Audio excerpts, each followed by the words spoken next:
there is a line, but there's also something called humanity. Particularly well, we're all working, or many of us are working virtually. We all have lives. We recognize we have lives outside of work. To bridge that trust in humanity, to understand the other person, to know what their life is like or going through is incredibly important. That builds a sense of trust for both of you. Welcome to the Marketing Leadership Podcast, brought to you by Dots Loves Marketing. Join your host, Dots Oyobulu, as he learns from CMOs, agency leaders, and business leaders about the state of performance marketing, plus insights on strategies, campaigns, and intelligence for commercial impact. Connect the dots and enjoy the latest episode. Hi, marketers. This is Dots, and welcome to the Marketing Leadership Podcast. With me here is Cheryl Rodness, AVP of Strategic Growth Initiatives at Calix. We will discuss building your marketing bench, the next marketing generation. This is unlike anything you've ever heard before. And guess what? You will need this if you are a young marketer. So I assume you're ready. Let's get it. Cheryl, welcome. How are you doing? I'm great. Thanks. How are you? Thanks so much for having good. me. I am good. Thank you. Thank you so much. In getting started right away, do you want to tell us a bit about yourself, your background, and your role? Sure. So I have been a global marketer for about 20 plus years. When I talk about being a global marketer, it's truly global. I've lived and worked in multiple countries, including Japan and the Netherlands, Canada, and of course the US. Oh, Canada. Yeah, originally from Toronto. Good. And I have sort of run the gamut in my career from brand to demand to social to digital. So pretty wide and deep across the marketing platform over my career.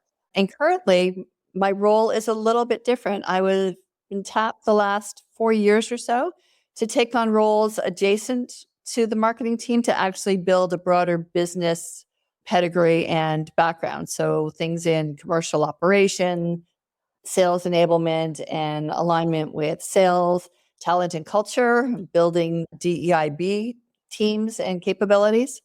What's the B in there? Belonging. Ah, okay. I only knew DEI. Sorry, go ahead. So I've taken a much broader business perspective and look at business over the last few years, all in the attempts of becoming a much better marketer. Yeah, that makes sense. And by the way, I'm here from the Calgary studio in Canada. But with that said, I've looked at the way professionals in general manage their careers in today's world, especially with the millennials. And people are always jumping ship. I could say that for sure in the immigrant community through which I belong.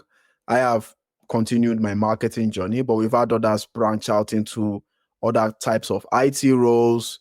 And sometimes there's a bit of a lack of purpose in there. There's a bit of a survival instinct in there. And a lot is going on these days, which is why it's very important for marketers, and I can only speak for marketing, to stay focused on their part. And even for the older marketers who are about to hand over the baton, to be able to fully hand over that succession and create that bench as we are talking about today. So my question is, why should CMOs of today care about that? I mean, if they are not caring much about the recent people retiring from jobs out of serving for a long time at the marketing helm, people close to retiring, and so on, are there other reasons why you think they should care in building a bench just in case of a quicker succession that they might be expecting? Well, a marketer, a CMO, really has a few key roles. It's really to help the company meet its business objectives through a marketing strategy, but it's also to build the best team they can to get the company to where it needs to go. And quite honestly, the size of your team obviously depends upon your business objectives and where you're going and the size of your company. But a CMO always needs to be thinking about building that bench. You can't just have very senior marketers in your organization because you need people to learn and to grow and to build. If we're not building the next generation of marketers, what's going to happen to the companies we have? So as a CMO, you're always looking at how do you build your organization so that you've got young interns, you've got early career people, you've got mid-level people, and you've got senior people who ultimately can become your successor. If you're not building from the ground up, you're missing huge opportunities to get work done. If you're only building at the middle and the top tier, then that day-to-day work that just has to get done, that is typically done by somebody who is younger and learning, gets done by your more trained staff. And that's not a good use of their skills. If you only have very junior staff, then you don't have anyone to help you think strategically and move the ideas forward and build the alliances you need in the organization. So a CMO needs to be thinking across their bench, not just in who's going to succeed them, but who's coming in to start and learn and to bring new ideas and fresh perspectives and get the day-to-day work done. That makes sense. I would also add that I guess one of the biggest examples of creating a professional bench in business is the Ryan Buffett ecosystem. And a lot of people already say he's got his bench. And if he resigns today, there are people already running the company. So that is also very important to apply to marketing. But with this podcast, we like to really shoot straight and hit the nail on the head. So how do you build this marketing bench? We want to know how. So from my perspective, you start with interns. I have always believed very strongly in having paid interns come work for you over the summer. It's great for them. It gives them really real world experience. And it's great for you because it gets a lot of basic work done that your team may not have the opportunity to do. It gives you fresh ideas and it gives you an opportunity to take a look at people that you can bring into the company when you've got full-time help or full-time racks open. So at Calix, I built an intern program that started at 7 interns and is now up to about 65. And we run it across the organization. So you start really early. You start in the late fall, in the very early winter, and you start looking at talking to your teams about what work would they like to see get done over the summer? What do they not have time to do? Or where is there just too much work that they can't get it done themselves? Then you start working with schools. You go out to either schools in your area if you're an on-site company, or you can go quite broad and work with schools all over the place if you're a virtual company. And you build your JDs, your job descriptions, understanding what you're looking for. And then you go through the hiring process the same way you would with anybody else. I can talk about what you do with those interns to make sure that their work is valuable for both them and for you, which I think is really important and something that's often missed by a lot of companies. So what we have done, what I had built is a program that not just had the intern working with their manager, but gave them exposure to the business at large. The interns would meet once a week as a group. Once a week, they would meet a senior executive in the organization who would talk about their department, what their department did, and talked a little bit about their career journey, and then opened it up for questions. And this is really important because it gave the interns the opportunity to understand more about the business, understand different departments, understand how the company operates, and get a sense of other jobs that are actually out there for them as well to consider during their career. They would also have other meetings scheduled during the week that would give them exposure to less senior managers that they might feel a little bit comfortable talking to and learning a little bit more about what happens in a day-to-day level. And then we also had discussions around what does it mean to work in a business? Think about how many of these students over the last couple of years have lived a virtual life. They've gone to school in their bedrooms or in their dorms. They've had maybe internships that are online.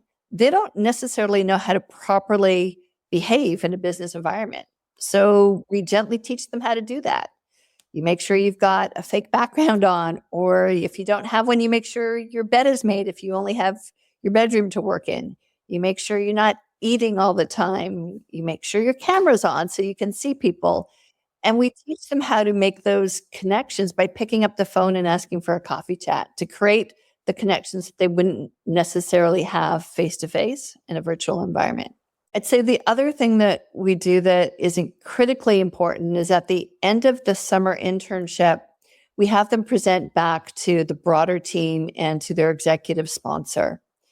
And I work with them on their presentations to make sure that it's not just about what did I do, but understanding what are the business goals and objectives and how is what they did tying back to meeting those goals, and then what they did, how it tied to outcomes. So they have a proper understanding of how they fit into the company at large and why their work mattered. I found that those interns who take the time to do that really see the difference of the meaning of their work. And that really gave them a better understanding of what happens in an organization and gives them a better connection to their team and to their boss, of that they understand business, they understand goals and objectives and outcomes, and helps you understand, is that person worth bringing back in for a full-time basis and hiring them after they graduate. That's a very wonderful plan. I personally, back home in Nigeria, I guess went through something similar.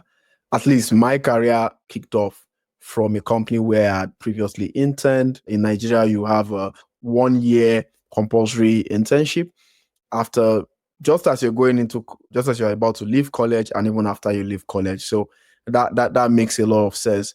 There are some questions that I would like to ask in terms of shaping the mindset of next generation, myself inclusive. And one of it is helping them and training them to be pragmatic in their strategic approach to marketing, right? We know this because it's important, because we youths are very, I guess, free and loose sometimes. So there's a bit of carefreeness involved in our lifestyle. I'm not saying there's not enough responsibility, but things are, for lack of a better word, more flexible than they used to be with the other generation. So how do you train these professionals to be more pragmatic in their strategic approach to work?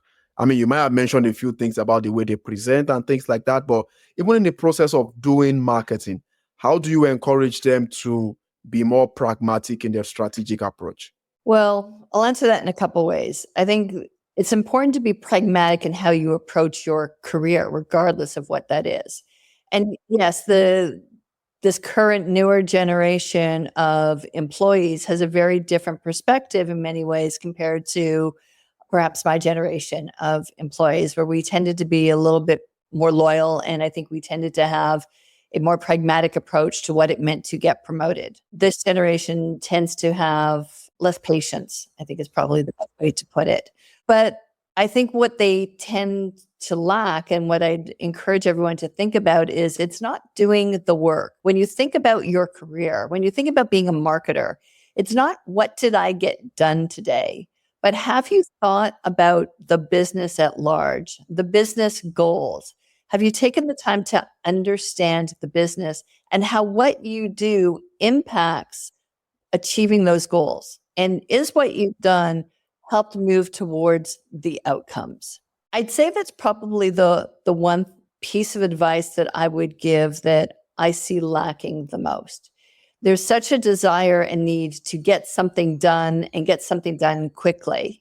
So what I've tended to notice is that there is this sense of lack of patience. I don't necessarily want to call it urgency, but it's more a lack of patience of, I've been in this job for 12 months, 18 months, 2 years. Where's my promotion? Why am I not a director? Why am I not a vice president? I've done the work. And if you take a step back and think about, it's not about what you have just done, but how you approached it, the relationships you've built, the cross-functional collaboration that you've done, how you've achieved the business outcomes. I think this generation will start to find that what they're doing doesn't always necessarily correlate to that, and that's why they're not getting promoted. What I've tended to see is this frustration of lack of promotion leading to job hopping. You can only do that for so long, I think, in your career, and then you really need to settle down. You need to be somewhere for 3, 4, 5 years so that you actually really understand the business that you're in and how you're contributing to it. There's sort of the old adage, the first year you're really kind of floundering around a little bit, trying to find your sea legs in a role. The second year you get comfortable in it. And then the third year you start to really make strides. Well, if you're not getting to that point where you're really making strides and really contributing to the business outcomes, you shouldn't be expecting to be promoted. Just because you showed up every day and ticked the box to get stuff done doesn't necessarily mean that you've done it in a way that you've brought the best value to an organization. Yeah, I really, really like that. That was a very hard lesson for me at some point in my career, where I believe it was between 2015 and 2019. I was really big on jumping ship and things like that. But when I didn't get successful doing that, for obvious reasons, I sort of used some of these things that you've mentioned to really get ahead and be a very strong instrument to build a business from just relying on word of mouth to now relying on marketing to drive millions of dollars at a time. And this was a company in a business in Nigeria, a company in Nigeria. It was an investment bank. And for anyone listening now, I think this may not sound very sophisticated, but I'm sure that Cheryl will agree with me. For what it's worth, stay as long as you can, as long as the business would appreciate you. Because from a hiring perspective, there are costs to you living, not just the cost from the HR perspective, but even the cost from a business perspective. Because understanding the business and charting the cost for that business through your own contribution is something that companies might need, will need. And the reason why you think you are not getting hired for a position right now is probably because you are leaving where you are working too early. That's also so I think for what is just important too. I think 4 years is like the benchmark. Some consultancy company looked at that, but time is not even the problem, right? We've had the CMO of, I'm on record now, so I don't want to mistake it. One of the CPG companies just resigned and has spent 30 years working for that company, one of the top CPG companies out there. And so sometimes it might be longer, it might be shorter. I don't think at the end of the day, it depends on what you're chatting when it comes to your own career. So I like that. What are the kind of relationship you've built? How have you influenced processes? I think is what Cheryl is trying to say in terms of the manner in which you have delivered work, and how has all that contributed to sustainable business outcomes. If you're able to answer those questions, then you are on your way to. And the thing about promotion is that, to me, success comes to those who are too busy to be looking for it. I have been in a situation in my life where people just want to reward you for being great. You don't have too much waste in your career. You're always very efficient. You're always adding value as much as possible. And you don't act as if you hate your job, which is also another important advice. So with all that, I guess, career rant out of the way, Cheryl, let me ask you a couple of other questions as well. Well, before you go do, ahead. Yeah. Let me just add a couple of things. So you made the comment of stay as long as the company values you. But I would also say on the flip side of that, stay as long as you are learning. So when you stop learning or you're not given the opportunity to learn more, then it's probably time to move on. So that's one thing. The second thing is people will stay at companies for 30 years or longer. I stayed at IBM for 14 because I kept changing jobs. I kept being given new opportunities to learn, new opportunities to grow.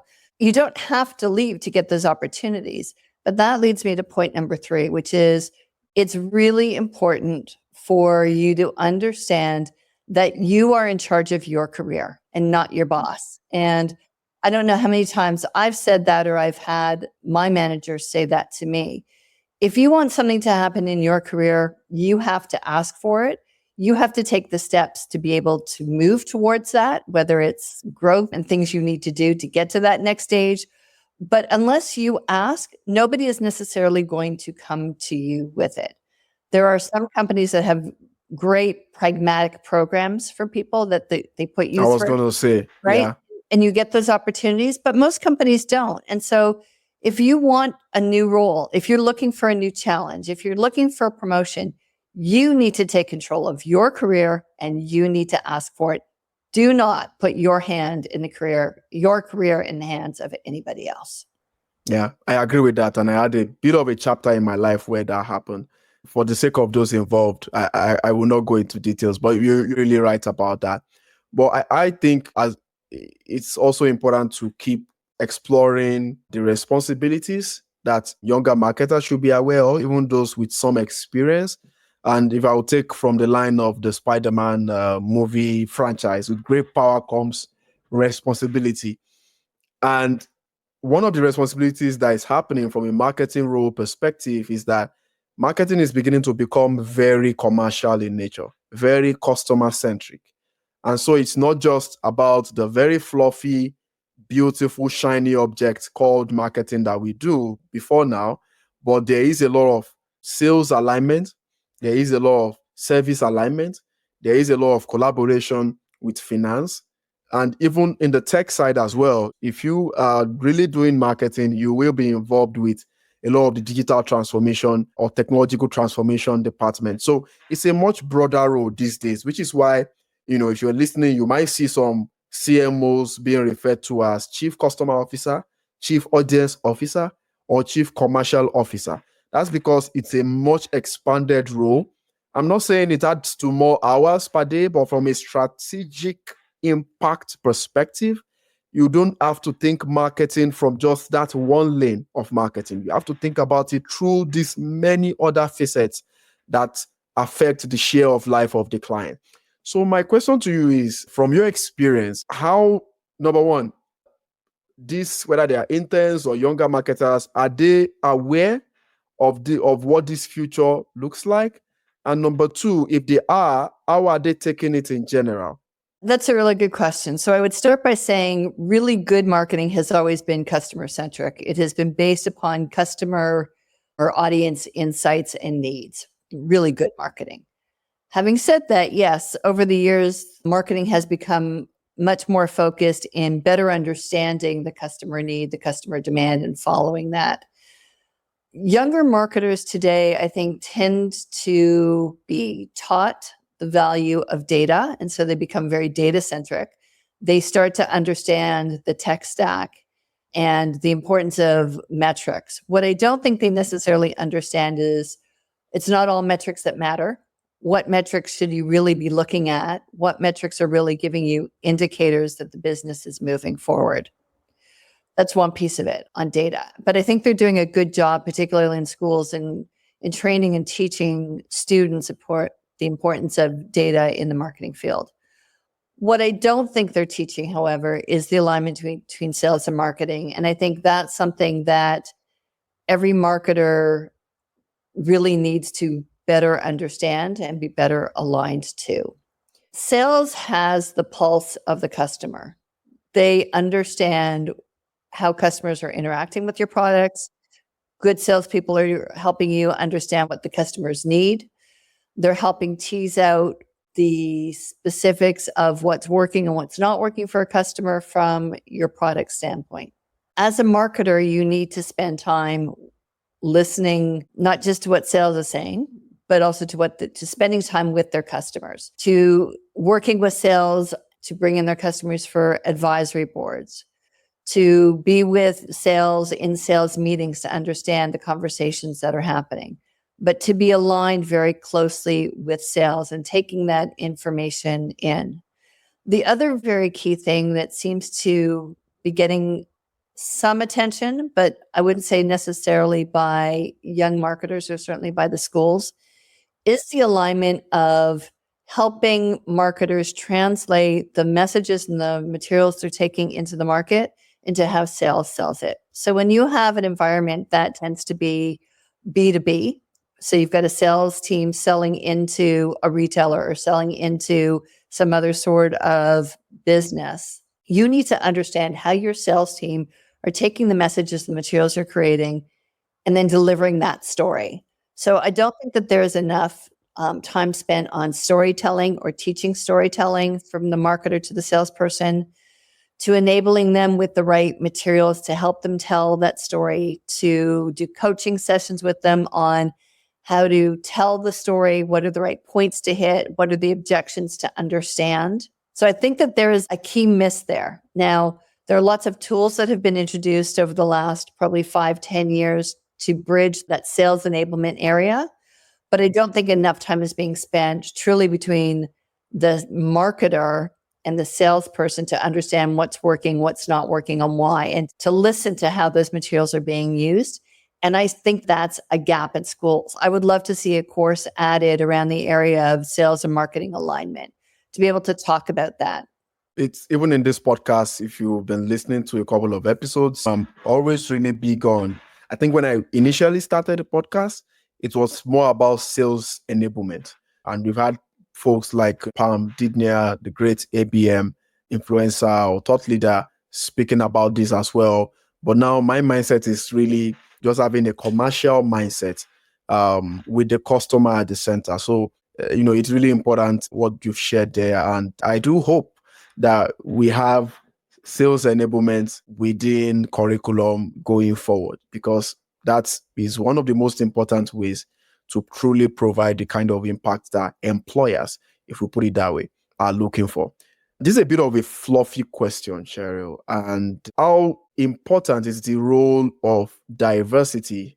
When we were speaking at the beginning, we've got some experience in the DEI space, and you added an extra letter there. Was it a B for belonging? Exactly.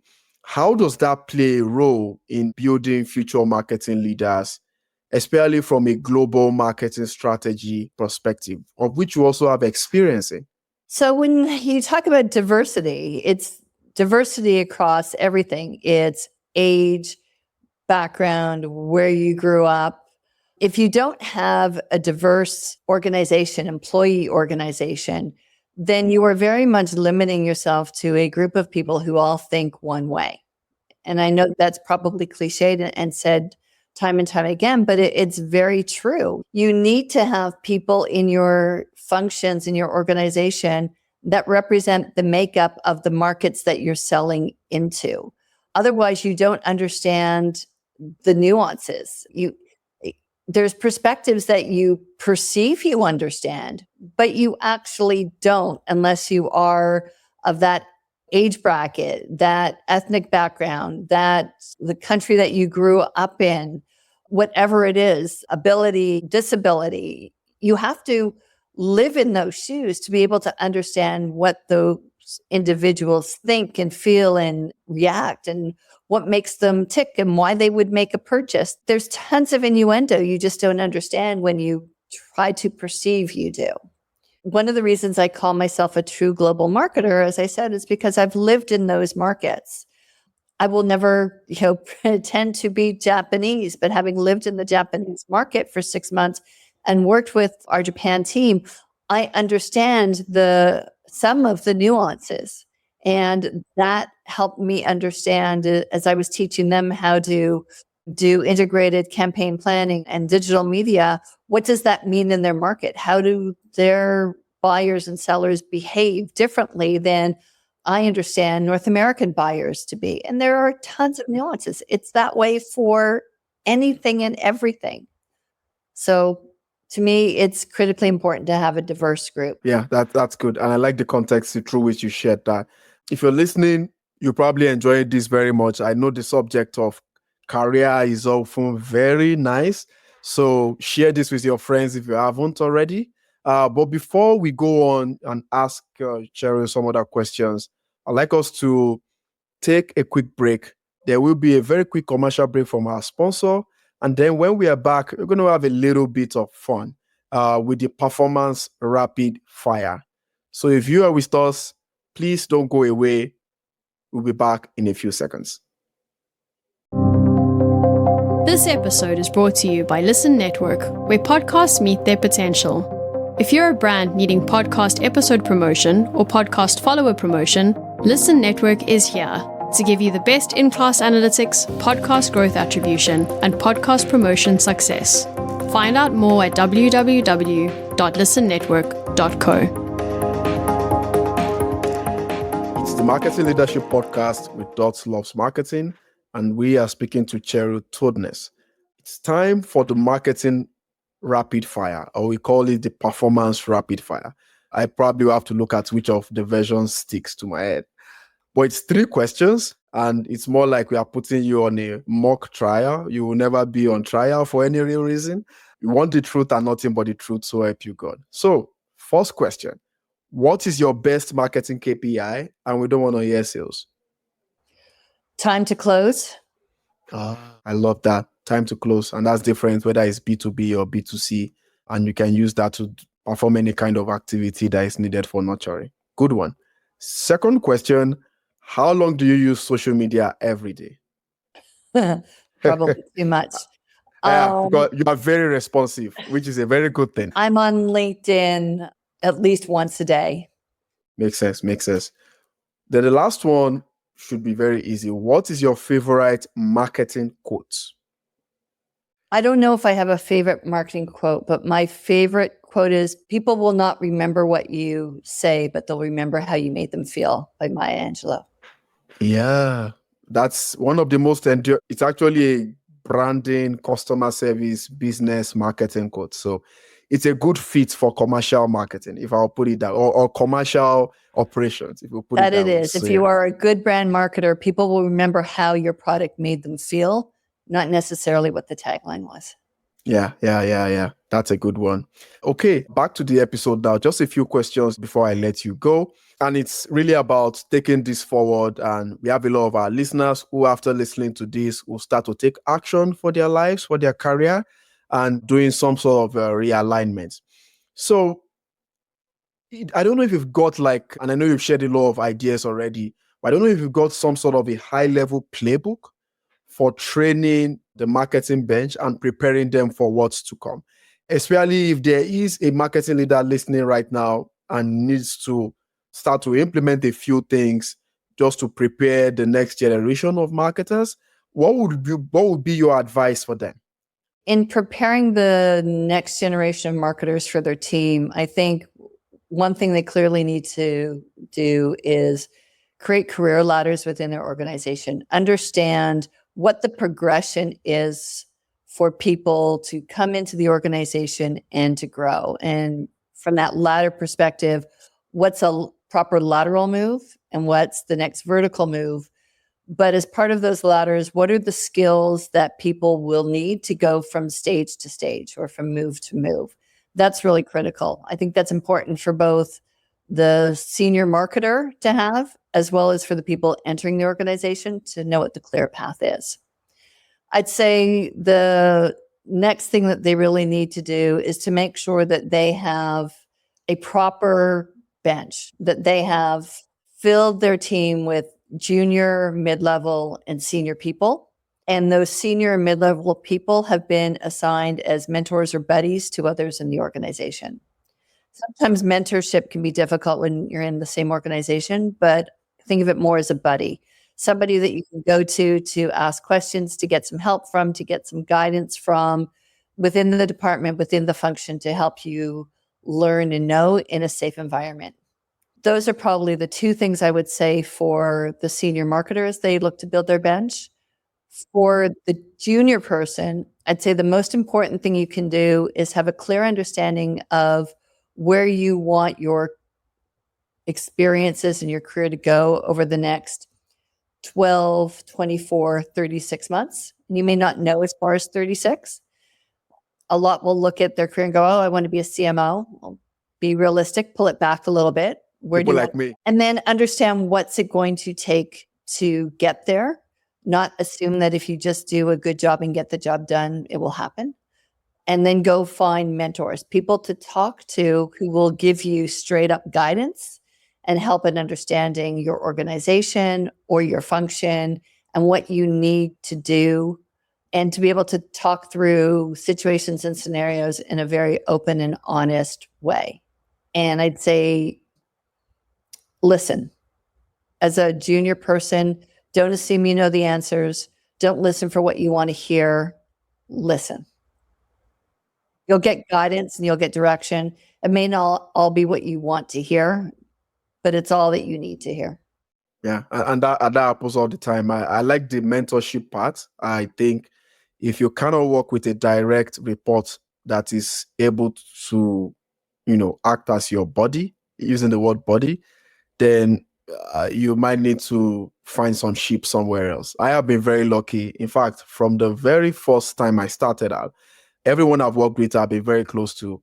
even for the past 13 years, I still speak to my ex-bosses till today. And there might be other issues that may not be as perfect. We are humans, but that mentorship has really helped. We discuss things of work during work, things outside of work, not with work. If you're listening, think about it like the Suits series. If you watch TV and you know the Suits series, we have the Harvey Specter, who is here, and then we have the Mike Ross, who is here. And they've got this very great working and personal relationship. Is very important, along with some of the other things that Cheryl just mentioned as well. Do you have any other comments in terms of building trust? I know these days micromanaging is no longer an issue as it used to be before, but how much trust do you think current CMOs, outgoing CMOs need to have in their lieutenants? Well, I'm one who believes in authenticity and transparency.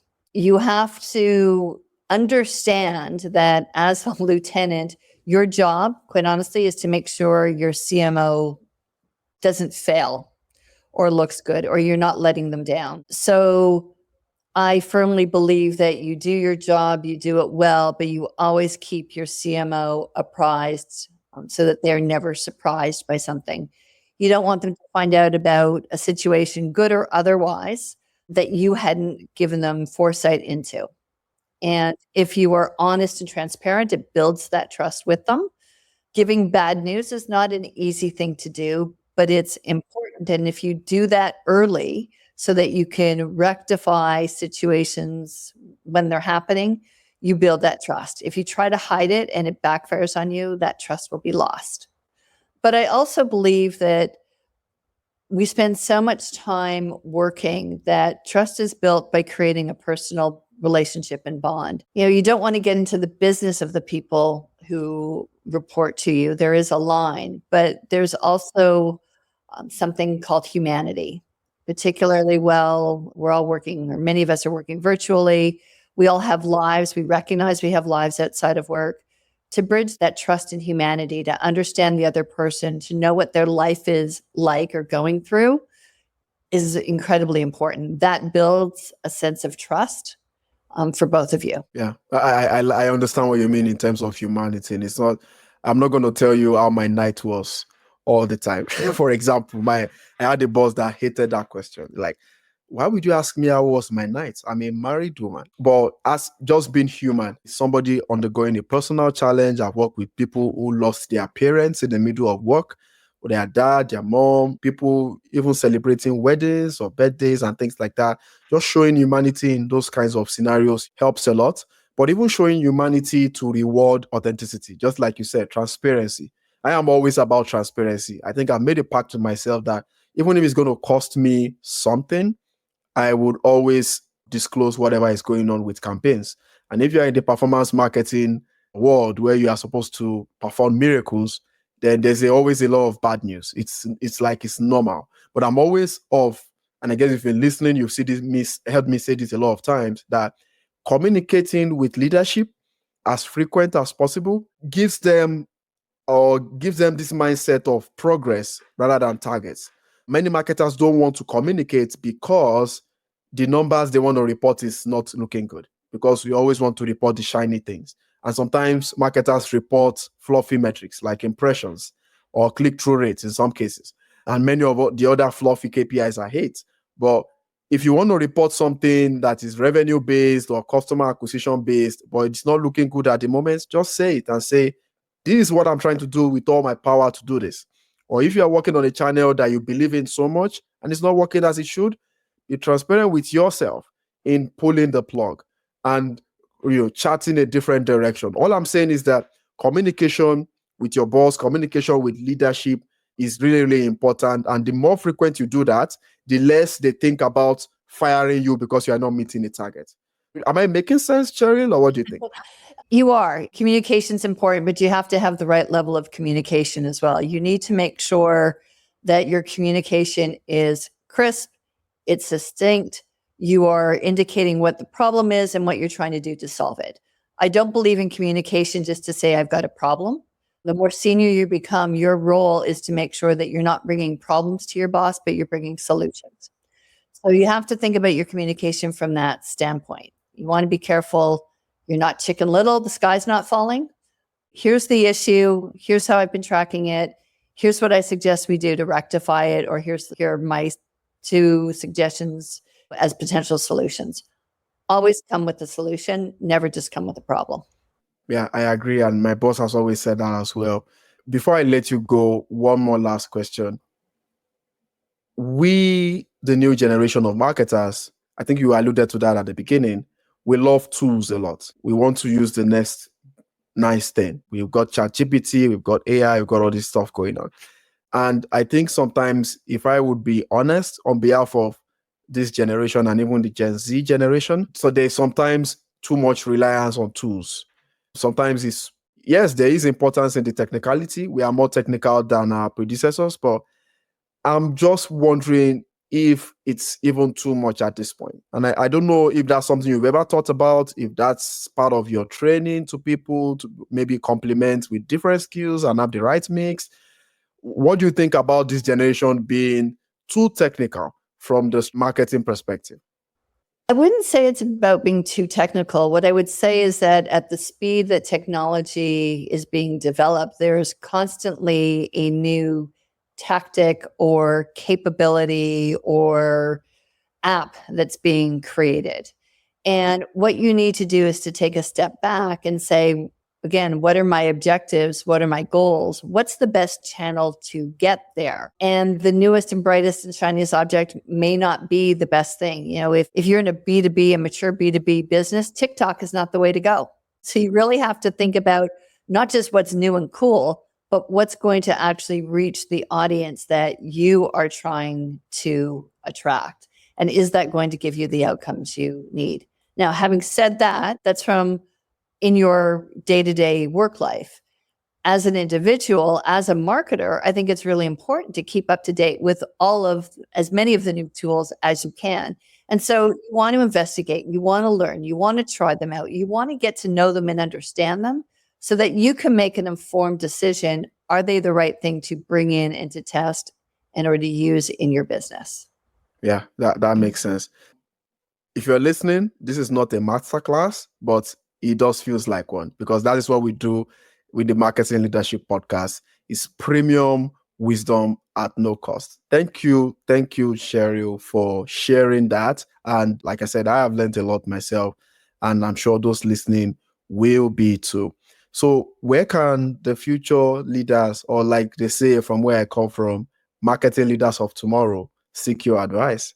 They can find me on LinkedIn. LinkedIn, okay. Send me a note on LinkedIn. Yeah. And just a tip, if you send a note, you will get a quick response. So do so now. But make sure you let me know why you're reaching out and not just say you want to add me to your network. There's got to be value for you and for me. Oh, yes. That's another very good one as well. That's all for today, guys. Please see more episodes on dotslovesmarketing.com. Don't forget to subscribe to the Marketing Leadership Podcast on Apple, Spotify, and YouTube. Till next episode, connect the dots. Thank you for listening to the Marketing Leadership Podcast, brought to you by Dots Loves Marketing. There will be links to any resources mentioned in today's show notes. If you enjoyed this episode, please leave a 5-star review and be sure to subscribe so you never miss an episode.